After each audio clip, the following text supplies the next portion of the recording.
ওই তো কথা কইলি তো খারাপ পাও, কথা কইলি তো জয়লাপুরা একদম খারাপ খারাপ কমেন্ট করা শুরু করে দাও। দেখছাও না পার্থক্যটা? দেখছাও না পার্থক্যটা? হলো রকিবুল সাহেব, আমাদের ধুবড়ী লোকসভা সমষ্টির সাংসদ রকিবুল সাহেব গান বাজনায় মগ্ন,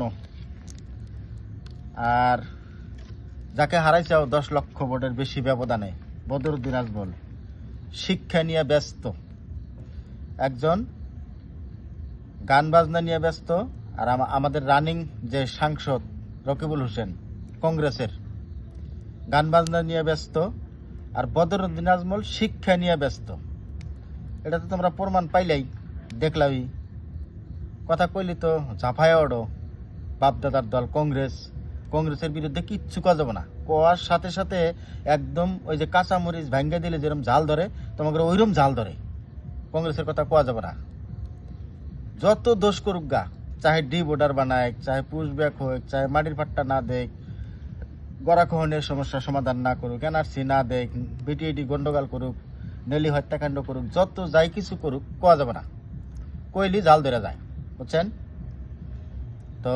কথা তো আলটিমেটলি আইসা যায় মুখ দেয়া, কোয়াই লাগে যে এই যে সিজনটা কিছুদিন থেকে দেখতেছি, রকিবুল হোসেন ছেলের বিয়ার গানের নর্তকীর সাথে নাচ গানে ব্যস্ত, বিশাল ব্যস্ত, মানে যেটা একদম নির্লজ্জর মতন দেখতে দেখা যায়, নাচতেছে। আর বদরুদ্দিন আজমল বিগত কিছুদিন আগে দেখলাম, 2 দিন আগে, শিক্ষা নিয়ে ব্যস্ত। বদরুদ্দিন আজমল শিক্ষা নিয়ে ব্যস্ত, মানে কয়টা ডাক্তার বানান যায়, কয়টা ইঞ্জিনিয়ার বানান যায়, কয়টা প্রফেসর বানান যায়, কয়টা লয়ার বানান যায়, কয়টা আইএস বানান যায়, কয়টা এসিএস বানান যায়। বদরুদ্দিন আজমল কিন্তু এই সব নিয়ে ব্যস্ত। আর সেই লোকটাকে আমরা 10 লক্ষেরও বেশি ভোটের ব্যবধানে হারাইছি। তাহলে আমরা কোন সমাজে বসবাস করি?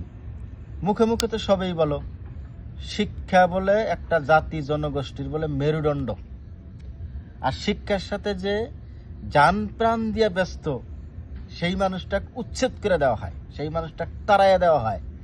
সেই জনগোষ্ঠীর শিক্ষা হইব, সেই জনগোষ্ঠী তো নাচ গানই দেখা লাগবো, সেই জনগোষ্ঠী ওই রকিবুলের নাটকই দেখা লাগবো, রকিবুলের নাচ নাই দেখা লাগবো। কারণ এই জনগোষ্ঠী শিক্ষা পছন্দ করে না, শিক্ষা ভালো পায় না।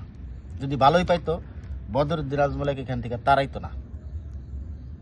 তো যাই হোক বন্ধুরা, যার যা মনে চায় কমেন্ট দেন, খারাপ দেন ভালো দেন, যান কমেন্ট দিবেন, আমি জানি। কারণ কেউ কেউ বলবেন খেজুর ভক্ত, কেউ কেউ বলবেন পানি পড়া, বিভিন্ন অপবাদ দিবেন, দেন। কিন্তু আসল কথা কিন্তু এইটাই, এক শিক্ষা জাতির মেরুদণ্ড, আর সেই শিক্ষার সাথে সম্পৃক্ত থাকা মানুষ, তাকে কিন্তু আমরা পছন্দ করি না। নাচ গানের সাথে যে ব্যস্ত, আমরা তাকেই পছন্দ করি, তাকেই ভোট দিলাম, তাকেই এমপি বানাইলাম।